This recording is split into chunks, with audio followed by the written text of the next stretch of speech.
Hey guys, Doug B here. This is going to be a bit different from my normal how-to videos. Now, like most of you, I subscribe to a lot of different music channels, music tech channels, band channels, just various channels involving music. One of those channels is Barry John's Studio Talk. Now, I like Barry, and I like a lot of his videos. I don't agree with everything that he says, but you know, that's okay. I'm sure he wouldn't agree with everything that I say too. Not a problem with that. One of his more recent videos is titled, Why You Need a Kemper / AXFX / Helix in Your Studio. And I absolutely agree with that sentiment. I've owned 3 different studios over like the past 12 years, and one of the hardest things is capturing the tone of electric guitar and getting it correctly while recording. It's just not as easy as you would think it would be. So modelers, they make recording a lot easier. And yeah, it is definitely something every studio should have. So no arguments from me there. So I started to watch the video, and one of the very first things that Barry says is, today I'm going to show you why you should get a Kemper for your studio. And if you look at his thumbnail, it basically says the same thing. Now, later on, he does say, no, it doesn't have to be a Kemper, but he chose a Kemper, and he's going to show you why he chose a Kemper. So, okay, I'm intrigued. I mean, we all have our reasons why we like our various pieces of gear, and I was curious to see why Barry liked the Kemper. He says that while there are other players trying to get into the game, Fractal, Kemper, and Line 6 Helix are the top 3. I agree with him. I don't have any issues with that either.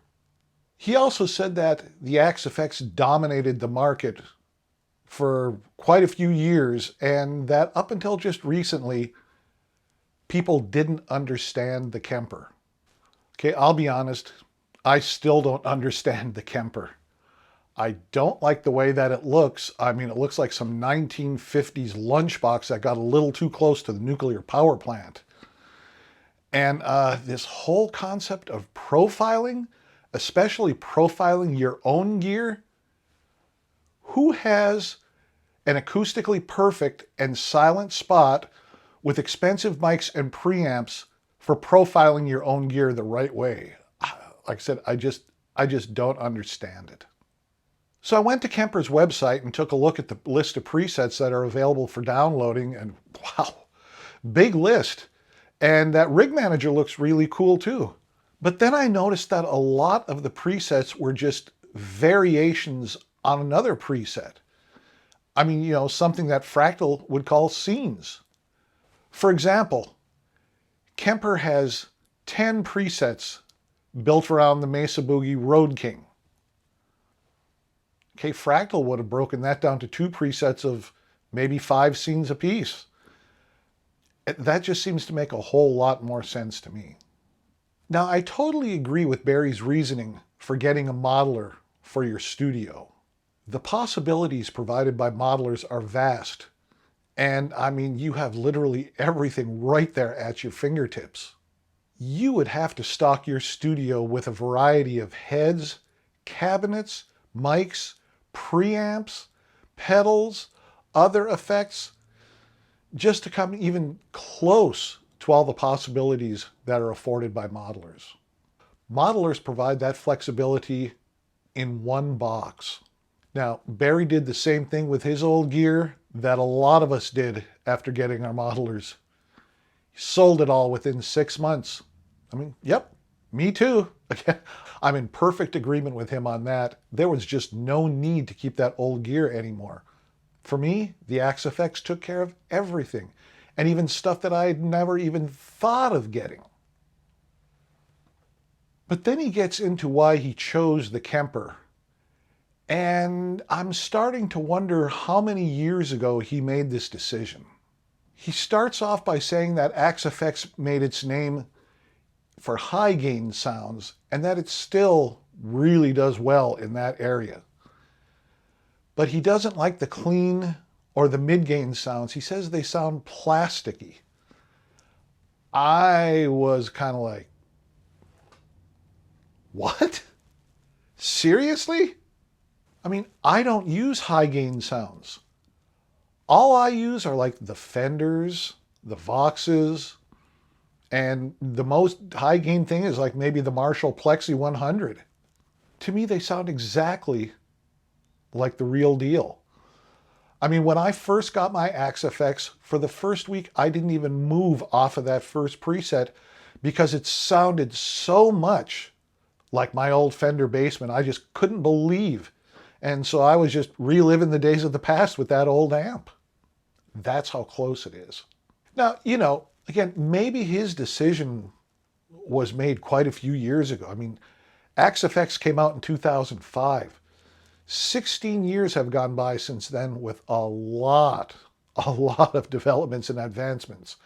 Maybe he's just not aware of them.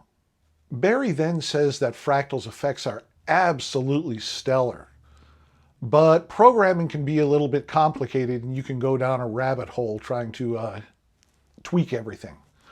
Well, that's only as true as you want it to be. I mean, I made a video, I'll put a link in the end, but I made a video that shows how you can create a preset in 1 minute using Axe Edit. There is no rabbit hole diving going on there. Yes, you can if you want to, but do you have to? Absolutely not. Now, on top of that, the FX3 ships with hundreds of presets. And remember, those presets can have up to 8 scenes in each preset.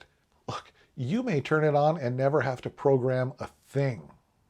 Later, he mentions that the Kemper's effects are just okay and nowhere near on par with what Fractal offers.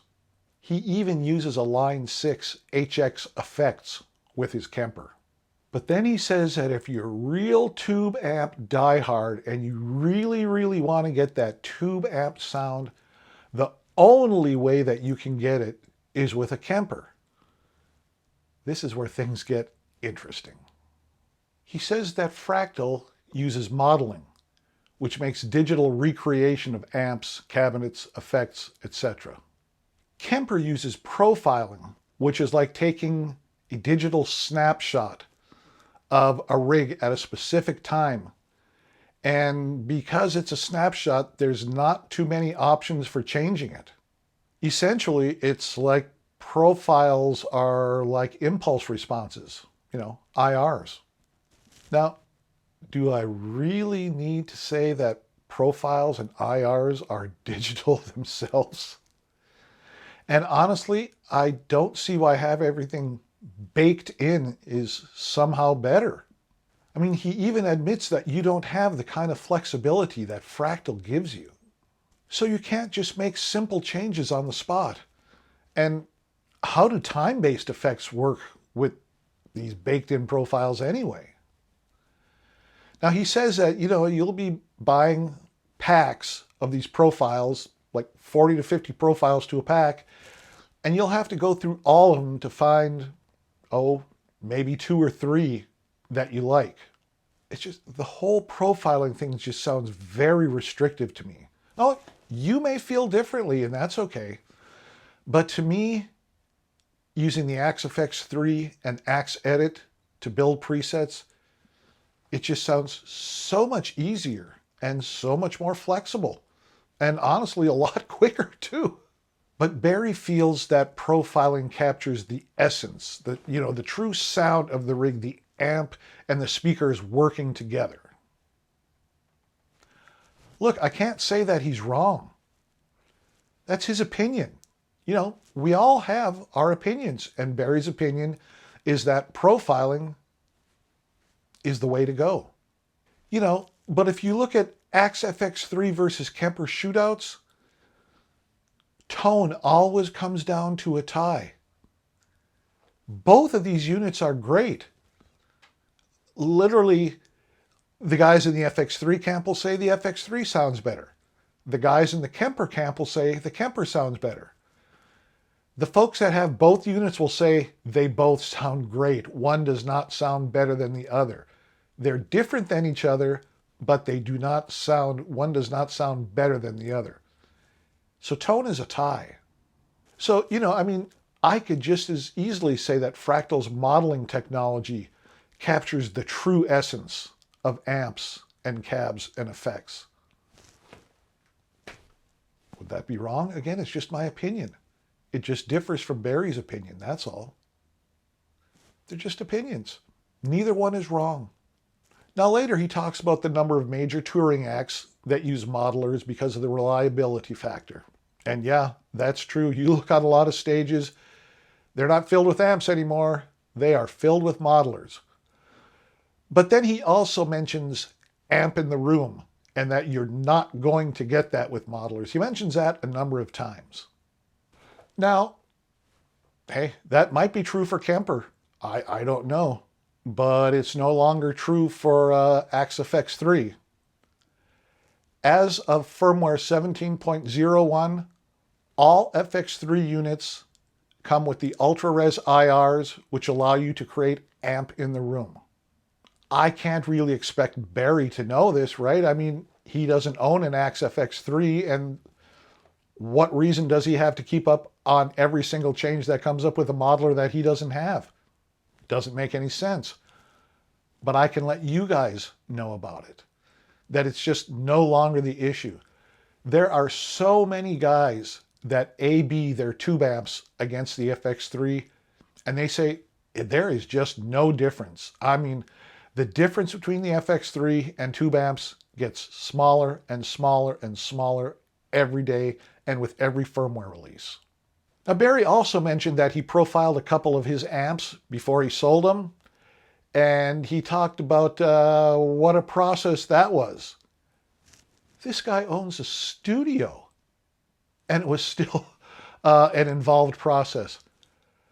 I thought that's what the whole thing about Kemper was, that guitarists could just easily profile their amps and then leave them at home and just bring the Kemper with them. Does not sound like that's the case at all.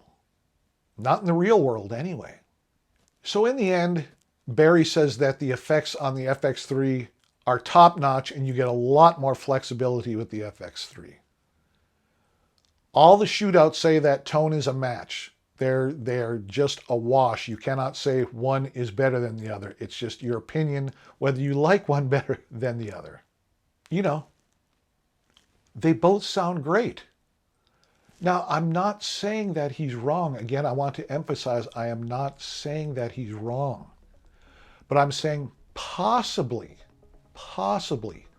his knowledge of the FX3 is old, and he's basing that on some old information. Because just like, say, for instance, saying that the cleans sound plasticky, maybe he should take a look at Cooper Carter's 10 favorite clean tones on the FX3 and see if he changes his mind on that.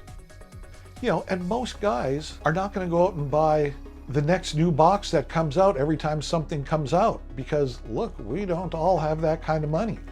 So I'm sure he is very happy and very justified with his Kemper purchase. I just want to point out that perhaps some of Barry's reasoning may have gone by the wayside. He might want to revisit the AXFX 3, especially the new Mark II Turbo version. All right, guys, thanks, and a new episode on Friday.